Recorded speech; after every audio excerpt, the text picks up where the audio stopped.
Welcome, welcome, welcome. I am so excited that you tuned in. My name is Catrina Jacobs. I am a mother, I am an author, I am a minister. And I want to share with you on today, from hopelessness to strategic hope. One must say, how is it that I can talk about such a topic like this? Because I personally dealt with my fair share of tragedy. What is hopelessness? Hopelessness is not just an emotion. Let me start with saying that may sound uncomfortable in a room like this. Right now, millions of people are quietly battling hopelessness. Studies show that over 1 in 5 adults report experiencing persistent feelings of hopelessness, and rates of depression and emotional burnout have reached record highs. Among high performers, it often shows up as fatigue, overload, isolation, and silent pressure. Because hopelessness isn't just emotional, it's driven by real factors: loss, uncertainty, pressure, isolation, and unresolved trauma. No level of success makes you exempt from it. One must say, how is it that you're able to talk on such a topic as this? And that's because I've dealt with my fair share of hopelessness. See, my story began over 22 years ago when I lost my first child. She was born with hypoplastic left heart syndrome. At 4 months old, her life ended. I was in a really dark place, feeling hopeless and not knowing what way to go. Those real emotions at times seemed to weigh me down. I was in a dark place, in a dark room. Sometimes I often wanted to give up. Sometimes I didn't even think that I could get up. But I'm here to tell you on today, after dealing with feeling hopeless, dealing with sudden trauma, dealing with grief, I feel like I have an overcoming mindset that I want to share with you on today. I have 3 stages that I want to talk about today. The 3 power principles that sustain me. My number 1, a winning, overcoming mindset. I've made a decision. I don't stay down, I rise, I get back up. So what I learned is some days when you're going through in your emotions, you may feel really high, like you're on a mountaintop. And there's other days where I feel low, like I'm in a valley. But what do? I rise, I get up, and I start all over again. One must say, what does starting over again may look like? I give myself grace, and I go at my own pace. What I learned in this journey is that I'm not in a race with anyone. As long as I'm getting up and I'm moving, I'm overcoming my grief for that day. I refuse to let what I've been through define how I move forward. See, I train my mind to say, there's still a way through this. See, that's just one part of my story about dealing with grief. To date, I've dealt with losing 3 children. My second child, I lost some years later. I found out at 17 that he had leukemia, and he fought for 19 months. Once again, I almost went into that dark place. But guess what? I told myself that I could get back up again. Keeping that same mindset through different tragedy, trauma, loss, has brought me to where I'm at on today. I don't want to call myself a specialist. I want to call myself an overcomer, because I have overcome what may seem impossible to some. I refuse to let what I've been through define how I move forward. I train my mind to say, there's still a way through this. Between my son and my daughter was 12 years. To me, it seemed like yesterday, because all of those fresh emotions begin to arise again. But I had to train my mind to know and to believe that I made it through the first time and that I was going to be able to make it through again. Keeping my why in front of me is the second part of my strategy that I want to leave you with.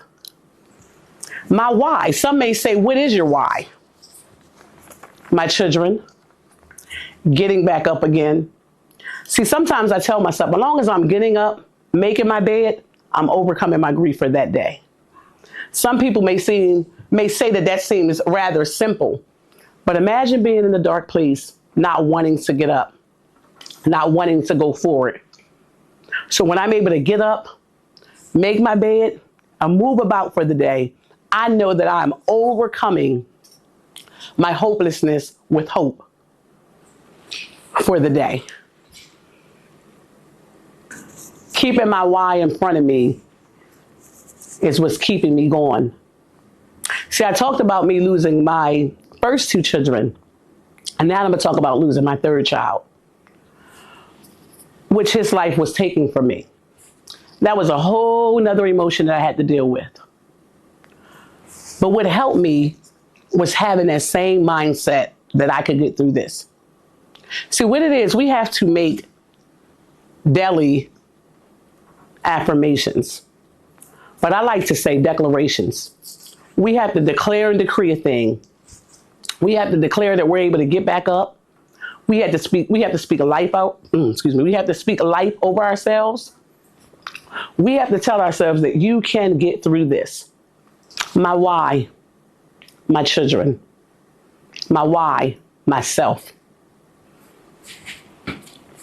Knowing that I don't want to let myself down. Keeping my why in front of me.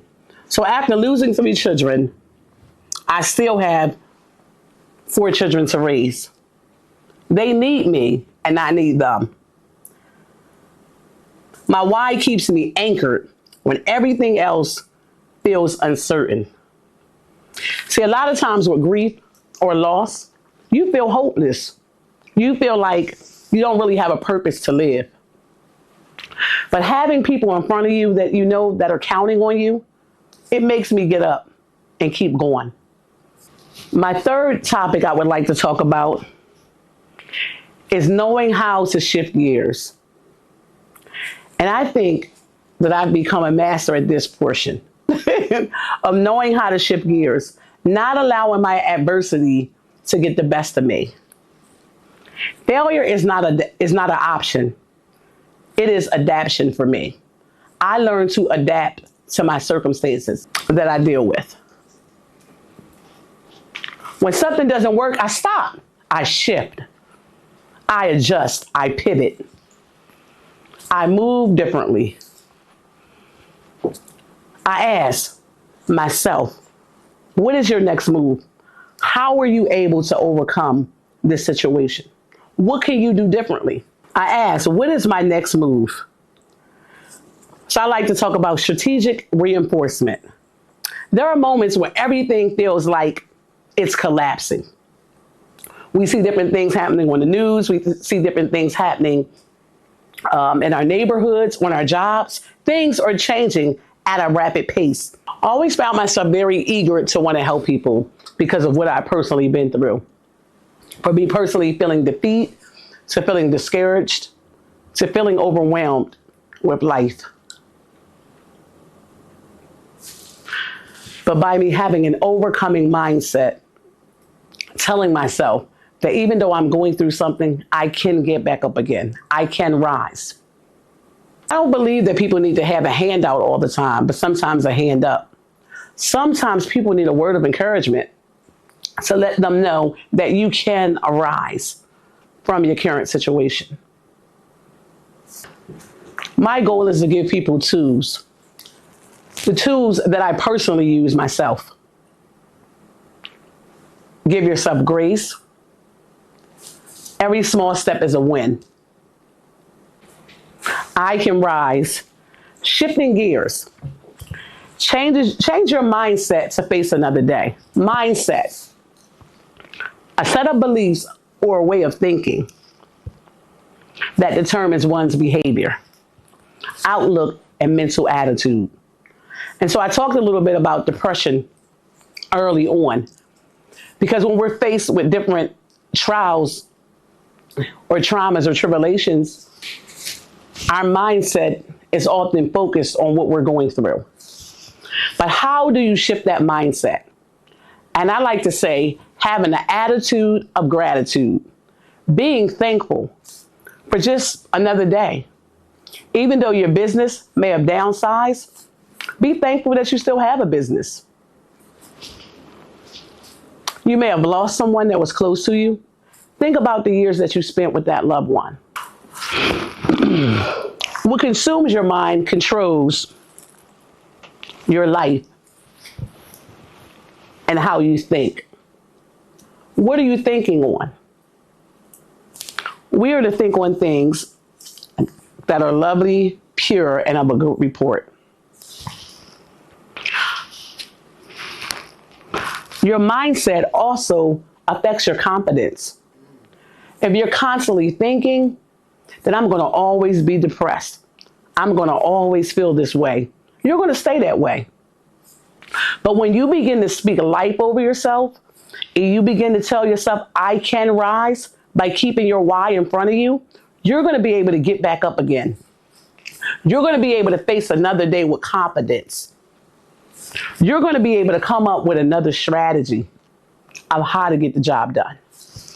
Your mindset can get you through your now and your not yet.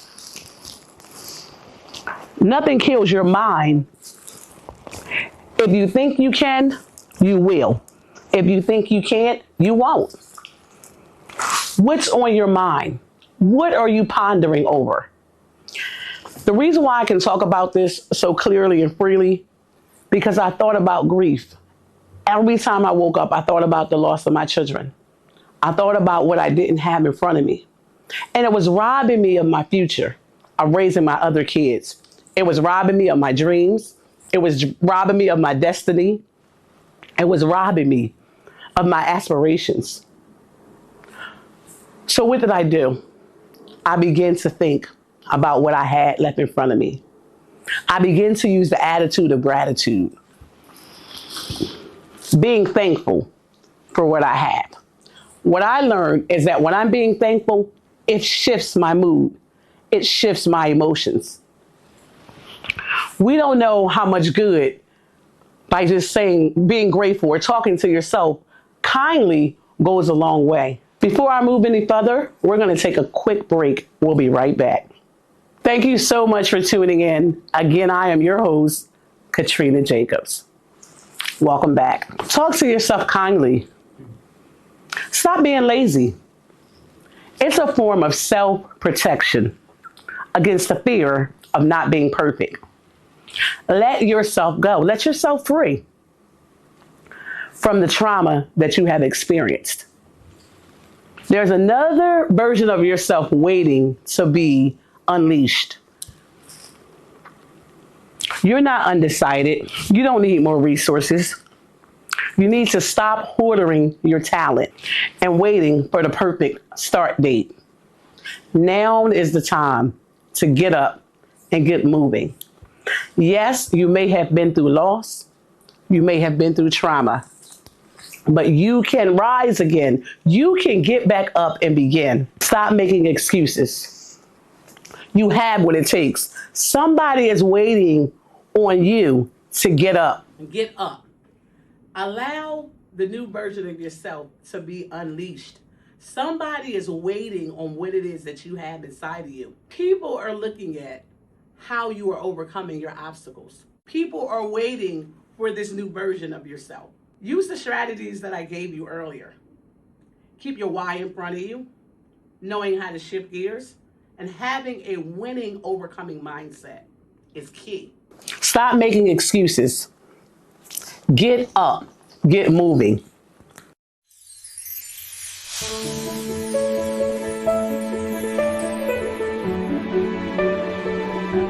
God. Get up. Allow the new version of yourself to be unleashed. Somebody is waiting on what it is that you have inside of you. Somebody is looking at, or people, I don't want to say somebody. People are looking at how you are overcoming your obstacles.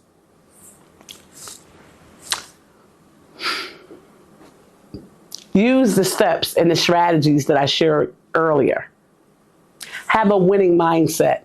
Keep your why in front of you. And lastly,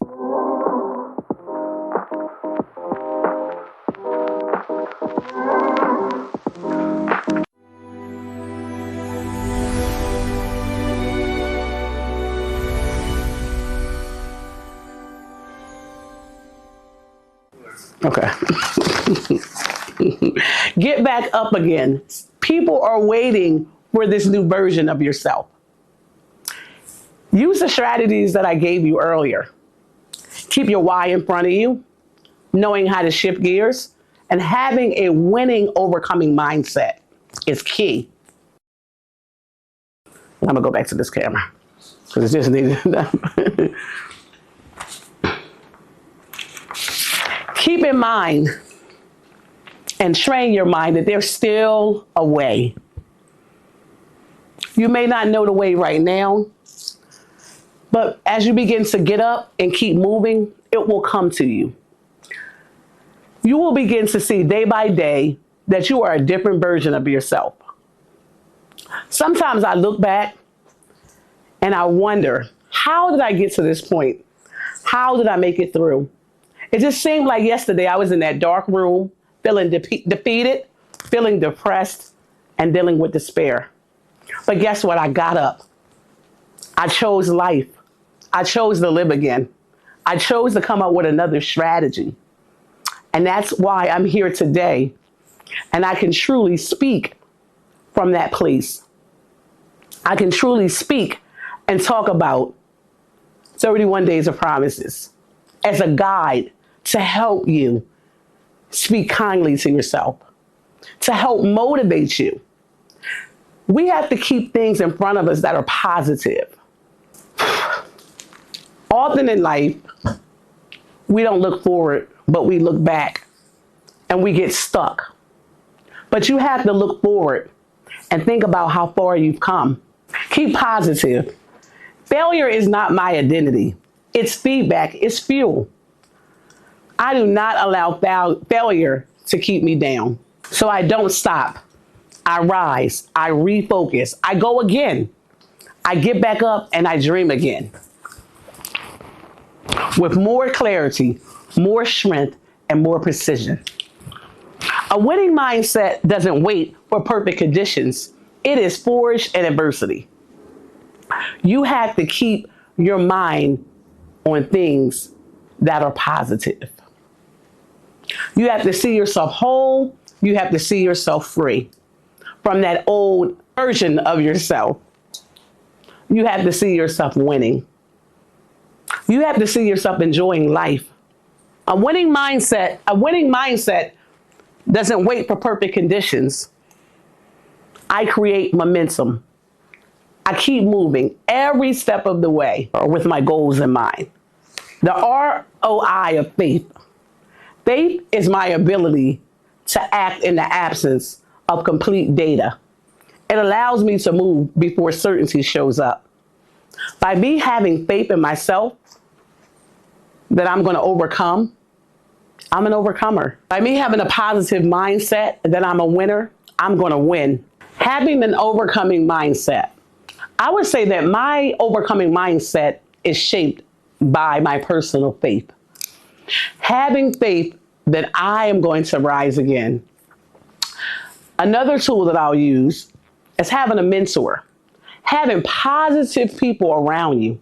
What I learned is that when I'm going through and I may be grieving or feeling down due to my current circumstances, I don't need someone in my ear that's telling me it's okay to stay in this place. I need somebody in my ear that's going to help me to get back up. Somebody that sees my full potential. Someone that's going to speak life into me and not allow me to stay in a dark place. Someone that's going to show me the positive that outweighs the negative. These are some of the principles that I've used to help me maintain my integrity, I'll say as well. And this is the product that you're seeing today. See, after dealing with grief and trauma, that started over 22 years ago. I had to say to myself one day that my family has really helped me in this process. See, as many a days that I didn't want to get back up again. And they would come to me time after time and speak life over me. They would tell me time after time that I had the ability to win. They wouldn't allow me to allow hopelessness and failure to be an option. They always told me, and they still tell me to this day, how great I am. My family didn't allow me to stay down and stay in that dark place. I remembered I would lay in bed and I would look out the window. One day I heard a voice from the Lord and it said, "What about your children?" And so I got up and I started moving again. I remember being in the basement with my brother and he was lifting weights. And he was saying, "Trina, what are you doing?" That was that voice again telling me that I could still get back up and win. From that day forward, I got up, I went back to school, got my diploma, enrolled in college, and I began to face life again. See, what I didn't know is that my grief was robbing me of my destiny. It was keeping me stalled. It was keeping me in a place of despair.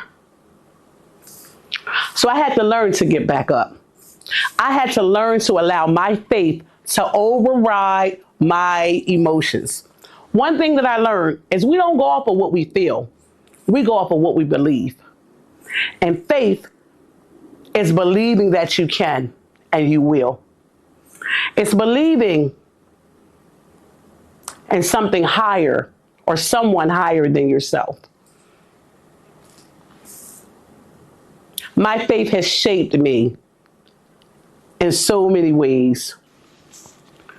See, grief is not just the loss of a loved one. It could be the loss of a job, the loss of a marriage. It could be the loss of a loved one that may be going through a sickness in their body, and you're watching them and you're grieving who they used to be. As I say earlier, statistics show that 1 in 5 adults report experiencing these emotions. But one thing that I learned, you are not an overcomer by what you go through, but it's what you come out of. You have to have an overcoming mindset that you can and you will rise again. One thing that is very important, knowing how to shift gears, knowing when to come aside and take care of yourself. Getting back to doing things that you like, and that's keeping your why in front of you. You want to make sure you are the best version of yourself. Get a massage, take a break, go for a walk. One thing that I learned with dealing with loss is that you lose yourself in the process as well. So you often stop doing the things that you personally love. Get back to doing something that you want to do for yourself. Read a book. Take yourself out to eat. Begin to say to yourself, what is it that I truly like? Thank you so much for tuning in. I am none other than your host, Catrina Jacobs. Have a great day.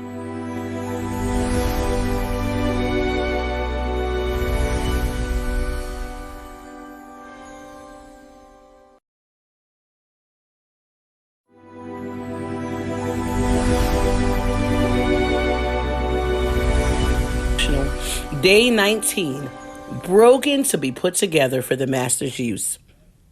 Isaiah 64:8. But now, O Lord, you are our Father. We are the clay, and you are the potter. And all we are the work of your hands. What I take away from this passage is that God is the potter and we are the clay. Every trial that we face is used for the master's purpose. Sometimes we are being pulled and plucked as if our breath is being sucked out of our bodies.